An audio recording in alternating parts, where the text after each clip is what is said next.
It's Today I had a bit of falling out with the climate activist Bruce Mahalasky, and he runs the Natural Museum of Natural Curiosity down in Sydney. Really good location if you get a chance to go and see it. But the fallout in a way was kind of my fault because I put up a post about climate change activism, and I tagged a whole bunch of people, including Bruce. And the gist of it, before I get into Bruce's response, was that what I was saying was that I'm very frustrated with climate change activism because what I see is a movement that largely orientates out of the universities in the Western world, and certainly in the case of New Zealand. And the movement is guided by basically what is considered acceptable within the university circles. And so, for example, when you talk about the subject of geoengineering, no, that's verboten, that verboten. They get very hot under the collar, and they don't want to talk about it. And for starters, it annoys me about that subject because, yes, I know there's a lot of misconception, there's a lot of misinformation about geoengineering. But the first issue is that it does exist out there, and no, believing in geoengineering doesn't mean that you don't believe that our climate is an issue. And if they actually understood the topic and the science a lot better, they might understand that actually this is an issue if you're concerned about the climate change and issues and the big corporate interests that are driving these particular issues. But again, my point in my little statement that I was making, which was to a whole bunch of people, was, and I just wanted to just start a conversation about this situation, and I wasn't even talking about geoengineering, but it was like, oh no, if you deviate from what's the accepted position of the climate change activist movement, then no, they don't want to have a conversation with you, and it's very narrow and it's very precious. And one of the things that comes out of it, in my mind, from my experience, is because when you go to university these days in the 1980s or post 1980s, and they actually made satires about this. There was a program called Heartland, and universities have become very grouped in the group of neoliberalism. And what that basically means is that back in the days when we were dealing with these complicated issues of science, we would have had somebody like the DSIR would have gotten up and they would have spoken about these different issues, and we would have relied on them because we knew there was no agenda, we knew there was no corporate backbone or spin doctoring going on. We knew that these people were being paid above average and it was firewalled to be prevented from political interference. Unfortunately, nihilism came along and chopped off the DSIR at the legs. So what we now have is basically a whole bunch of academia dogma, which largely gets shaped by what's be pushed or what's been funded at the universities. And so, of course, when you get into things like the issues of again things like 1080, oh no, 1080 is fantastic, and well, never mind that the people that are actually selling it are chemical pharmaceutical companies. Well, never mind the fact that actually we could go back to people like of the stature of Mana, of people like Rod Donaldson and Gene Fitzsimmons, especially Rod Donaldson, who was going, actually, the pesticide argument is really sketchy. It's opening the door for us to all sorts of it as a chemical solution. And again, we're seeing a green movement that, once upon a time where this green movement was seeds of distrust, Nikki Hager, and now we're all okay with basically a vaccine that's actually not a vaccine, it's a GMO. And if you try and have a conversation about that, again, you get shot down and you get acquainted that you're a flat earth or whatever. Which leads me to my second issue that I brought up in this situation, which is, I actually spent quite a bit of time in my life in various forms working for banks and understanding the money and paper trail.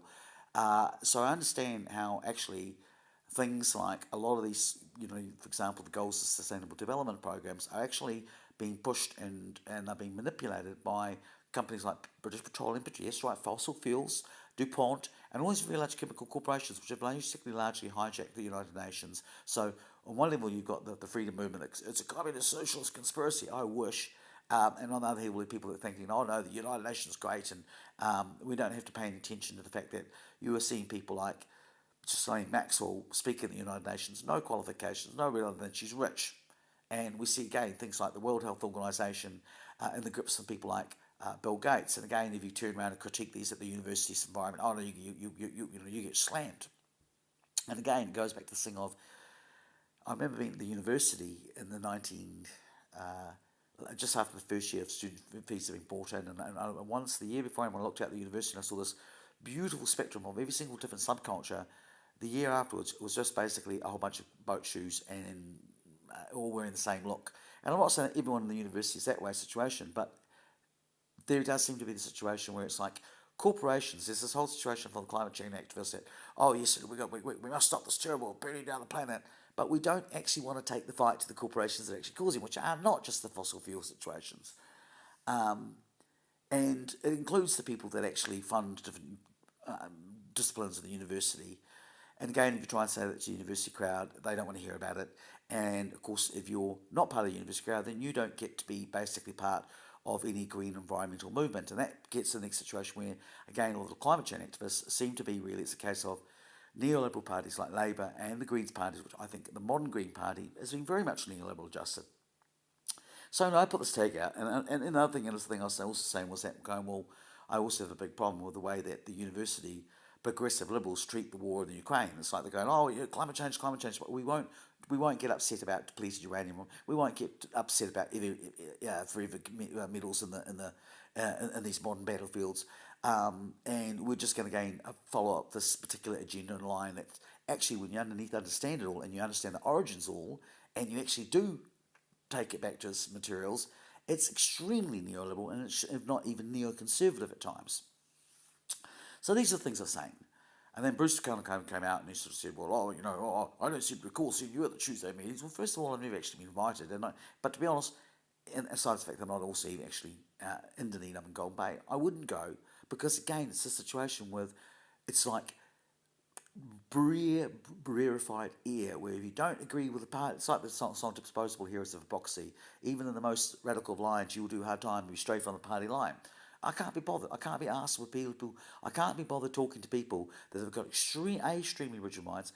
B, don't understand the world, the way the world market works properly, or the minutiae of the situation of how these energy issues get manipulated by large investors and who've got huge amounts. But they don't work in the environment. They've never experienced it, so they don't know it. And that's the game. It goes back to this neoliberal environment where it's this very self-important echo chamber where they just basically go out and referring back to themselves, and they don't have this wider, broader, holistic approach to what they're doing. And then, of course, the other thing is because it's just like, well, I'd like to see you in my shoes. Again, this arrogance, this just seems to think that only the people that go out and wave a placard are actually doing anything about it. But that's notwithstanding the fact that, of course, anybody that's actually followed my career seen me cover the Tiwai Point. They cover me see the Tiwai Point, the TPA protests. They cover me see the Waihai protests. They've actually seen me deal with these issues like talking about Atlas. I'm talking about Atlas and the mining industry way before anybody else was talking about. Also talking about the enrolment of money laundering and dirty markets, which the Greens are now getting into.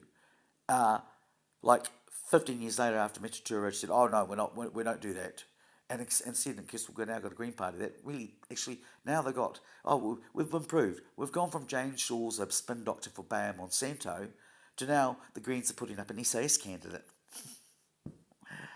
You can't make this shit up.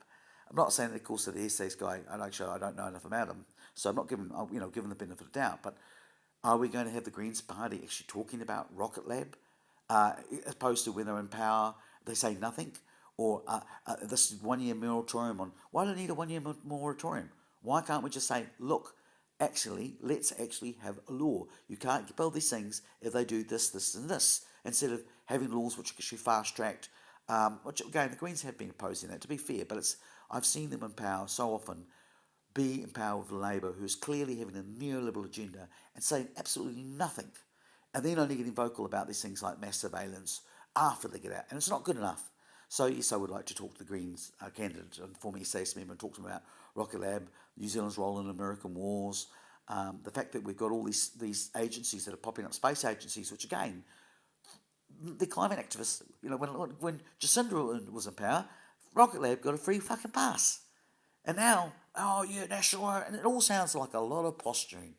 But anyway, I turned around to Bruce and said, well, go fuck yourself, because if you don't want to talk to other people, I actually put the post out there because I was seeing people complaining about climate change activists that I knew had protested against the Codex Alimentis, the world monopoly of food and medicine by pharmaceuticals. I've seen all these people that are on my page that actually it's not their first rodeo.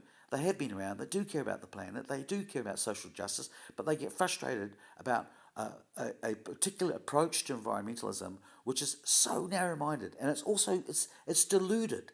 Okay, unless you can actually turn around and say, well, actually, I understand that the derivatives market came out of the idea for weather trading, which was created by Enron, and you start to understand the history, you start to get an inkling about, wait a minute, why have we got energy companies that have got a really bad history trying to suggest that they can actually profiteer? Let's have shareholders and stakeholders.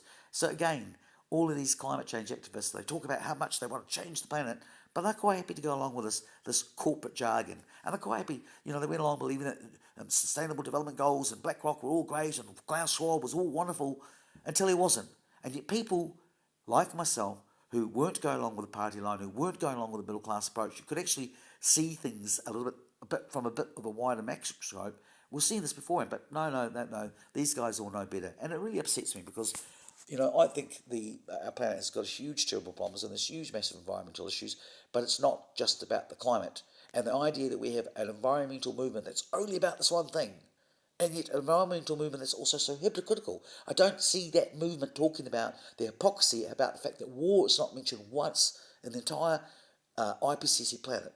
So I said, basically went, oh, fuck you, Bruce, and just, and he was actually being arrogant, and he was being extremely arrogant, thinking he was the only person out there, and he was actually insulting my people, and I was like, okay, don't take me on my situation, I'll put my poster all out there, and I'll shove it in everyone else's faces, but when someone actually turns around and says, look, I'd like you to have a look at this, the response was just one of rudeness, and it gets me upset, because I basically think, people like Bruce Mahalasky, who has done a lot of work, but I also think, that they'll sit there and they'll go on about cruise ships, but they're okay with a council made up of people like Aaron Hawkins, who's gone, where's the green credentials? Well, he said, yeah, I'm okay with cruise ships as well. I'm okay with pouring concrete down the main street.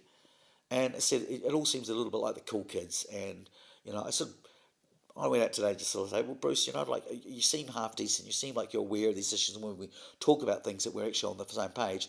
But no, apparently, if you make any suggestion, Bruce takes it to heart, and that's the whole problem. It goes back to the whole animal farm, where it's only some people are allowed to opinions count, and everyone else's opinion is not of no importance. And that's why I think basically the environmental movement in this current form it's doomed. It's done by people who really do actually have quite narrow perspectives on the world, and they really aren't. I think I've said everything, and I'll just leave it at that.